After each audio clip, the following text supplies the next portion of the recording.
Hi, I'm Emily, and this is Levi. We are going to take you on a quick tour of my office and hopefully give you some ideas for props you can use or ways you can set up your office if you are new to VIPKid. So Levi is going to help me out today, and we are just going to show you around. First thing you might notice is we're in a little bit of a smaller space. It's actually my kids' playroom closet. So you do not have to have a big area or a dedicated office space to work for VIPKid. One thing you can have is a closet or any space that's going to work well for you. Possible. Yeah! Okay, so we have the background back here. These are some backgrounds that I just got at Target Dollar Spot, where I have found almost everything for my classroom because Target, y'all. So I've got my stars up here, some decorations. It's pretty simple. It's still a work in progress. There's still things I would like to do to the space to add a little bit more color, but it works great for now. So another thing I have that you might notice, Levi is sitting on a spinny stool. This is with my stand-up desk. I am actually standing and he is sitting. So this is one of those great finds. I got it on a neighborhood buy-sell trade. So look out for one used. It does not have to be something you spend a lot on. I know there are also these little tables that you can set up on and then set your computer on there to make it into a standing desk. Works really well for me, especially if I have those classes back to back. I like to switch it up and sit and then stand. So that is one option. I have everything set up in here where it is completely accessible when I'm teaching. I've really narrowed down my props into things that I'm using. It's so easy. That's right. We're going to show them that soon. There are some great props out there. I will try to link everything below if you're interested in any of these. I'm also going to show you how to use them, because I think it's really easy to go to Target or the dollar store and find all these things that you're like, oh, this is great. I'm going to use this every day in my classroom. And then you kind of use the same thing. So that's what happened to me. I really narrowed it down to the props that are super useful to me, and I'm going to show you a few of those. So first thing I want to start with is my letters, and I use these a lot with lower level. Remember, if you are new to VIPKid, we're using a lot of TPR, a lot of body language, a lot of energy. I try to find ways to keep students engaged. So one of those things I do is using these letters. And Levi, can you show them these letters? Can you show them the popsicles?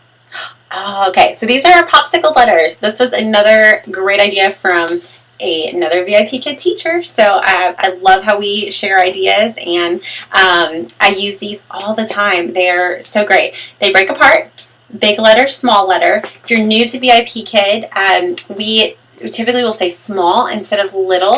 It is one syllable. It's easier for English language learners. So small G, big G, small G, big G. Kids love this. They really get into the rhythm, and they'll say the same thing, and then I will stop saying it and they will start on their own. So one thing I do a lot is I show them, and then we do it together, and then I have them do it independently. So on almost any slide, unless it's an assessment, but I'll give them a demo first. Instead of explaining it to them, I will show them. So instead of saying match big G and small g, I will actually do the first one on my own. So draw a line, big G, small g, and then show them how to do it. The next one, if they still need a little bit of help, you can do that one together. Maybe start the line and have them finish it, or find another way to tag team that one. Then the last one, or the last few, I will try to challenge them to do it independently. So this works really well with students and in trials. Yeah, 1, 2, 3, 4, 5, 6. And if you have kids, they love these too, and I use these with my own kids. So those are letters, and a little bit of how I use those. Do not feel like you have to have the popsicle letters. They're great. They work well for me. I've also used cards. I have some of those back here too. I have several, just the cards I got at the teacher supply store. I have those. I have this kind. So I do use those as well. I don't use them. And there goes the letters.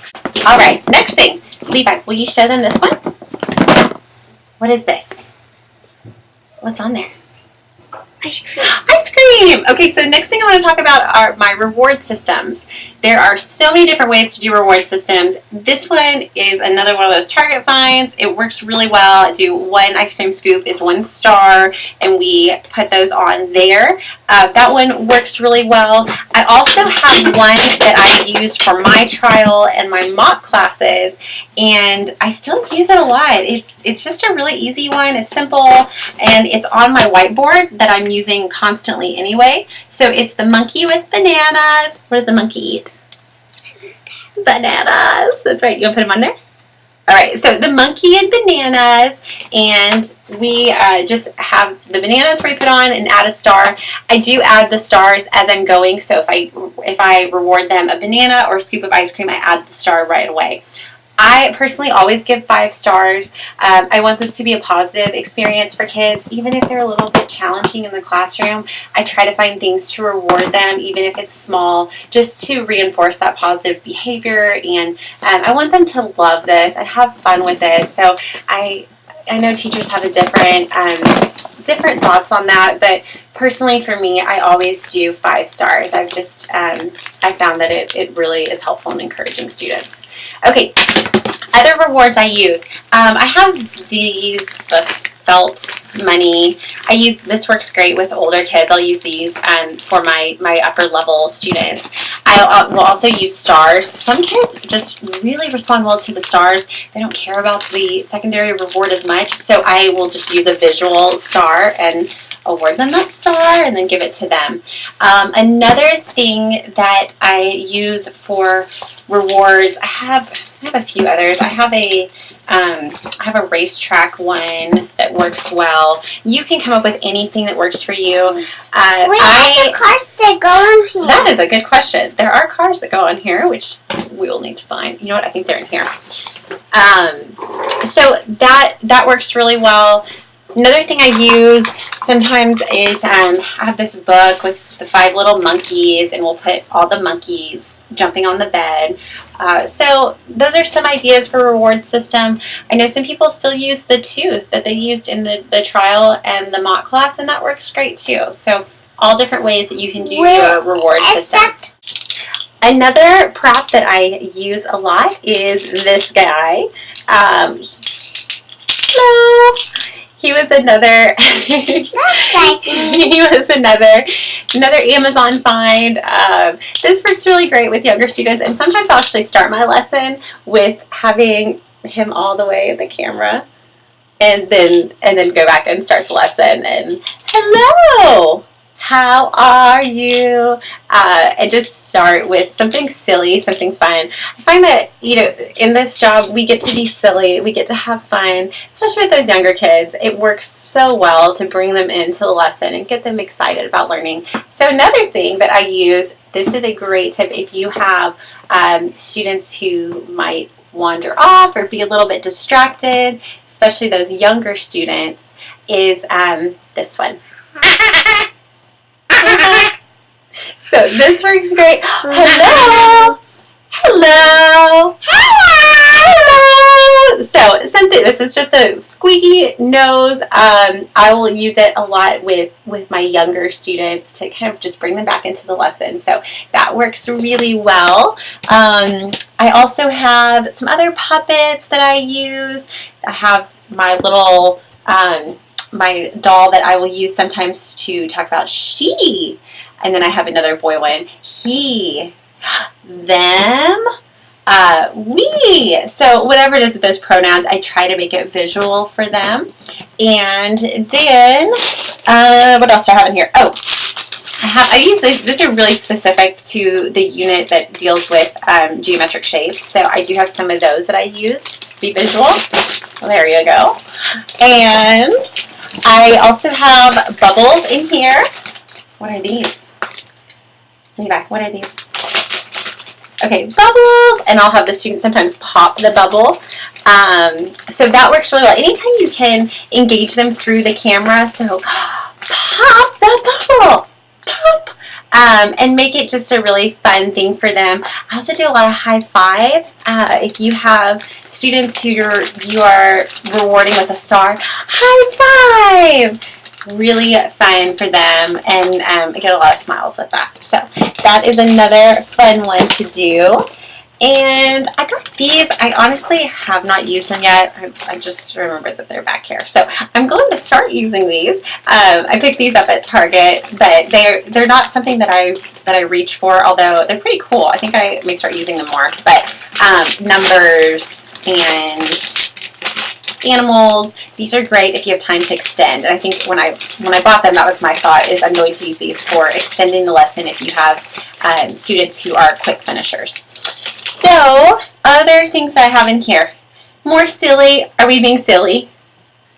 Are we being silly? So it's, glasses, whatever's going to make it fun, have lots of energy. If this is one of your first lessons, or maybe you're still in the interview process with VIPKids, just be really fun, really a lot of energy. Kids are going to match that energy level more often than not. So the more energy you have, the more you're going to bring that in from your students. So, other things. I also have these vocabulary flashcards. These are great. You can also just print off some pictures from online and make your own. I find that I use these a lot for the community one. There's things like street.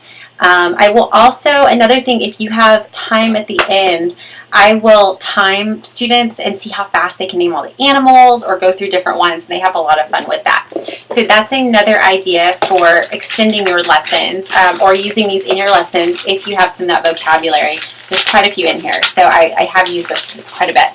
Another thing that I use are the puppets. I have family puppets, and I use these a lot. These are grandparents. I have mom, dad, sister, brother. So I will use these a lot, and also use these to demonstrate pronouns. And other general tips, these are just things that have worked well for me. I am not typically a big lipstick wearer, but in this job I found that it's really important for students to be able to clearly see your mouth. So ladies, this is something that might be a good thing for you, is finding a good lipstick color. And whoa, and this is the one that's worked for me. It is it's Bobbi Brown. It's called Your Majesty. Love this. It stays on class after class. I don't have to reapply it. It doesn't get all over my teeth. So this one is really awesome. And I don't normally like lipstick. So that one works really well. Other thing is an orange shirt. If you are new to VIPKids, orange shirt is no longer required, but I still think it's a really nice way to show that you've done your homework, you know a little bit about the company, and that you're just very knowledgeable about the fact that we used to all wear orange shirts. And I think that it's just easy to. I have my orange shirt sitting on my chair, throw it on in the morning, and if it's in the laundry, I just grab another orange shirt. So this one works really well. Let's see. Oh, I also have a Mr. Potato Head. If you have a kid's playroom in your house, rate some of their toys. When I did my demo and my mock lessons, I went and got most of my props from my kids. I used their Little People animals for the tiger. I used, a real banana that I found in the kitchen. So look around your house. Don't feel like you have to invest a lot of money in the interview and mock phase. I've gotten all of this as I've been teaching more and as it made sense to have it. But I did not go out and really buy a lot for my mock and demo. I did invest in a whiteboard, and then I did also get my headphones, which are around here, there. Okay, so I did get my headphones. These are the ones that have a mute button, And so I will do my sound check and everything before class and then put it on mute. And that was really the only thing I got for my mock and my demo. And so I hope that helps. I will try to link some of those things that I mentioned, and hope that helps you as you're setting up your classroom and gives you an idea of possible props you can use and how you can use them.